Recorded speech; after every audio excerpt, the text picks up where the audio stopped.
Imagine that you are the pilot of Boeing 747, एक 300 ton का खूबसूरत सा airplane, and you are holding the steering or the yoke of the airplane, sitting in the cockpit and thinking to yourself, I have the control of this entire plane. But you know what? You only have 5% of the control. The reality is that the plane flies 95% of the times in autopilot mode. This analogy helps us to understand what neuroscientists have been trying to tell us कि हमारा जो conscious brain होता है that is like the pilot sitting in the cockpit, यानी कि 5% control होता है उसके पास, लेकिन जो बाकी का 95% होता है that is with our subconscious mind, just like the autopilot in the airplane. And you know what the funny part is? That we all try to change and alter everything from our 5% of the brain, which is our conscious mind. In this video, we are going to learn the power of subconscious mind and how to actually change it. Let's dive in. So first things first, neuroscientist tells us that हम अपने surrounding से through our nervous system 40 से 50 million bits of data per second grasp करते हैं, and that is through our sense of touch, sense of smell, etc. etc. Now just imagine अगर आपका conscious brain जो कि सिर्फ 5% की ताकत रखता है, अगर वो इस सारे डेटा को प्रोसेस करे, then your system or your brain will crash. So where is the real magic happening? Who is processing all of this? Exactly, your subconscious mind. आपको पता है आपके conscious mind की डेटा प्रोसेस करने की शक्ति कितनी है?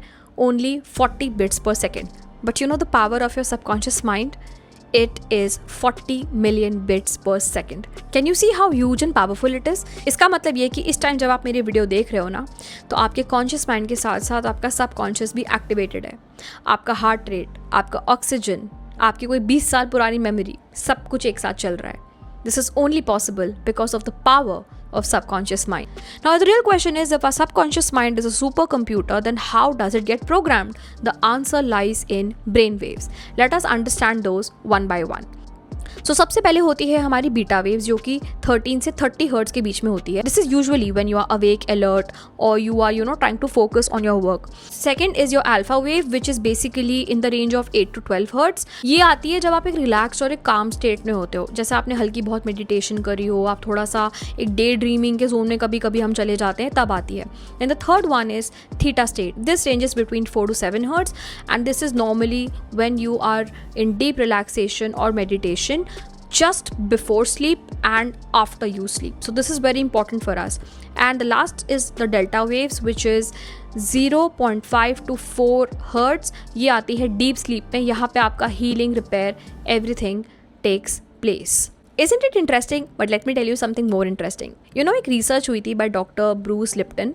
He was a cellular biologist. And what he noticed was that जब हम 0 से 7 years की age में होते हैं ना, so we don't have our prefrontal cortex or the logical critical thinking mind developed yet. हमारा जो logical filter होता है, it is missing. हम हमेशा theta waves की state में होते हैं. अब इसका क्या impact होता है? इसका मतलब ये है कि जो भी आपके parents ने, teachers ने, society ने बोला, आप वो बिना किसी फिल्टर के सीधा अपने सबकॉन्शियस की हार्ड ड्राइव में बर्न कर लेते हो. फॉर एग्जाम्पल, पैसा पेड़ पे नहीं उगता, लोग धोखेबाज होते हैं. कुछ पेरेंट्स अच्छी चीज़ें भी सिखाते हैं, किसी को धोखा नहीं देना चाहिए, हमेशा सच बोलना चाहिए, मेहनत करनी चाहिए. So the point here is कि आपको राइट और रॉन्ग का फिल्टर 0 to 7 में नहीं आता. You just grasp everything because you don't have that logical filter yet in your brain developed at that time. Got my point? But obviously अगर आपकी उम्र 18 साल है या उससे ऊपर है, तो आपका एक क्रिटिकल माइंड है, you have a logical thinking, and आपके पास एक फिल्टर है, तो आप क्रिटिकली हर चीज़ को सोचते हो. लेकिन आपके ब्रेन का जो सॉफ्टवेयर है वो आज भी आपके 7 साल वाली आइडेंटिटी से ही चल रहा है. अब अगर हम इसको मैनिफेस्टेशन से कनेक्ट करें, तो जैसे कि मैंने वीडियो की स्टार्टिंग में कहा था कि हम कॉन्शियस माइंड पे बहुत ज़्यादा ध्यान देते हैं, यानी कि जो हमारा 5% माइंड है, हम सब कुछ वहाँ से चेंज करना चाहते हैं. आप कितना भी कर लो, अगर आपके सबकॉन्शियस लेवल पे आप एक डिफरेंट बिलीफ सिस्टम लेके बैठे हो ना, तो your subconscious is always going to win, no matter how consciously you try to change things. Mathematically speaking 95% is greater than 5%, right? So that means कि अगर आपने कॉन्शियसली ये बोला कि मुझे एक सक्सेसफुल बिजनेस बनाना है, मुझे वेल्थ चाहिए, एंड आप सब कुछ कर रहे हो, विजन बोर्ड लगा रहे हो, लेकिन आपके सबकॉन्शियस के अंदर क्या चल रहा है? मैं वर्दी नहीं हूँ, रिस्क लेना मेरे लिए बहुत डेंजरस है.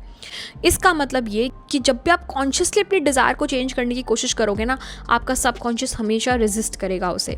It will not approve of it. This is the same thing like आपने कॉन्शियसली अपना पैर एक्सीलरेटर पे रखा हुआ है एंड आपने सबकॉन्शियसली अपना हाथ हैंड ब्रेक पे रखा हुआ है, तो क्या होगा, गाड़ी तो कहीं जाएगी नहीं, धुआं निकलता रहेगा और इंजन और खराब हो जाएगा. What you need is you basically need them to become in alignment. So how to do that gets me to my next point. The first one is the hypnagogic rewiring यानी कि state shifting. तो जैसा कि मैंने बताया कि सुबह उठते वक्त या रात को सोते वक्त आपके दिमाग बीटा से थीटा वेव्स में शिफ्ट होता है. तो ये वो विंडो होती है जब आपका कॉन्शियस गेट कीपर यानी कि जो आपकी क्रिटिकल फैकल्टी है, this is basically not present. तो इस वक्त अगर आप अपने गोल की विविड ऑडियो या विजुअलाइजेशन सुनते हो तो वो डायरेक्ट आपके सबकॉन्शियस में चली जाती है, एब्जॉर्ब हो जाती है. The second method is Hebbian learning. That means neurons that fire together wire together. There was a neuroscientist named Donald Hebb. उन्होंने ये कहा था कि जब आप किसी थॉट को बार बार रिपीट करते हो तो न्यूरॉन्स के बीच में एक सिनेप्टिक कनेक्शन बनता है, यानी कि एक बॉन्ड बनता है. वो बॉन्ड मजबूत होता जाता है. मैनिफेस्टेशन में एफर्मेशंस का काम सिर्फ सोचना नहीं होता बल्कि नए न्यूरल पाथवेज को फिजिकली ग्रो करना होता है. इसीलिए रेपिटेशन के साथ इमोशंस भी ज़रूरी हैं, क्योंकि इमोशंस आपके एमिगडाला को एक्टिवेट करता है. ये हमने इमोशंस के लेसन्स में भी सीखा था. एंड आपकी न्यूरोप्लास्टिसिटी को ये फास्ट ट्रैक करता है. The third one is future self-mental rehearsal or neuroimaging proof. So there was a doctor, Dr. Alvaro Pascual-Leon. He was a Harvard neurologist जिन्होंने एक्सपेरिमेंट किया था कि अगर लोग सिर्फ पियानो बजाने का ख्याल अपने दिमाग में लाते हैं ना, यानी कि एक मेंटल रिहर्सल करते हैं, उनके ब्रेन के मोटर कॉर्टेक्स में एग्जैक्टली वही फिजिकल चेंजेस होते हैं जो एक्चुअल पियानो बजाने पर होते हैं. क्योंकि आपका दिमाग ना इमेजिनेशन और रियलिटी में फ़र्क ही नहीं समझ सकता. तो अगर आप रोज़ अपने सक्सेस को या जो भी आपका गोल है उसको विविड डिटेल में विजुअलाइज करते हो तो आपका सबकॉन्शियस उसे एक मेमोरी की तरह स्टोर करता है, एक ड्रीम, डिजायर या विश की तरह नहीं. I want to give you guys another powerful proof with respect to this scientifically, that is the placebo effect. I am sure हम सब ने प्लेसिबो इफेक्ट के बारे में सुना है.